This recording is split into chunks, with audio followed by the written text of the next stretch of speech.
Alright, big stream today with Divine Season 3 along with Impauldio support. So let's begin. So first up, before we go to the main reveal, here's the soul front for Lyrical. For some reason they had to skip out on this one because of set 6. But hey, at least they didn't forget about it for set 7. And I didn't go over the new character and cover card last time, but here's the new character that is basically supposed to be Now's master. He plays Brandgate and his unit looks like a Vanity Destroyer from Buddy Fight. And then another new character that we got reviewed was Suzune. She's probably going to be a highlight for this season because waifu, and her unit is a lyrical unit that looks very Link Joker like. I was not expecting that at all and I am excited for it. And then here's the returning cast. Finding it funny, out of all the legacy characters that return, Mirai is the only one with the same outfit rather than a new one. While Erica or future Mikari gets a new outfit, which I do get. Hopefully she gets a new form of Leo Morta, especially since Gab is within her, so I am actually suspecting that Leo Morta will get the Varga Dragis treatment, like what happened with Sabil. Megumin is back. Hopefully she's not going to be treated that badly, but I'm already pretty sure she's probably just going to be here as fodder. Hopefully we get a new grade 3 Magnolia. Raika returns with a new outfit, and Michiru finally awakened. And yes, it is confirmed that Dry-Jeweled Ignis is going to show up. Looking forward to that. And here's the chibi forms of the new characters. And once again, the opening and ending are going to be sang by Bushiroad bands. Sure.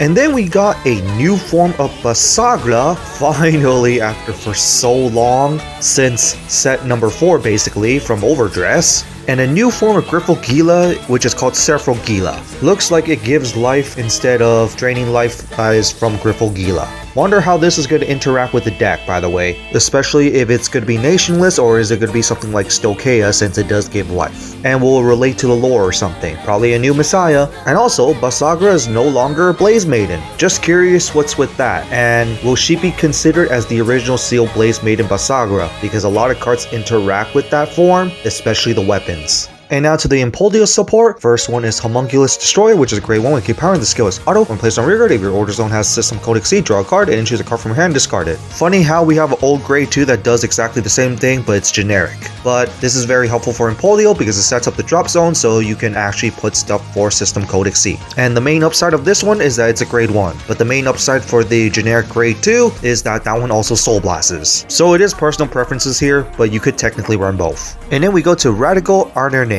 which is a grade 2 with 10 power, and the skill is count rear guard. During your turn, if you have 4 or more automod gauges, this card gets the boost ability and plus 5k. That itself is pretty good, especially since the deck in a way can lack boosters, and the deck is a 3 high power attack deck. But anyway, the second skill is auto rear guard. At the end of battle, this card attack or boost if you put an automod gauge this turn, aka through Impauldio skill, cost retire this unit, choose one of your opponent's rear guards and retire it. Not like it was completely necessary, but now the deck has removal as well, which is a nice little option. So go ahead and run this in your own leisure. And also for set 7, we're getting reprints of the effect triggers other than the fronts, probably to promote the soul fronts. We're also getting reprints of the PGs, which is always nice, along with the OTs, which is obviously very nice.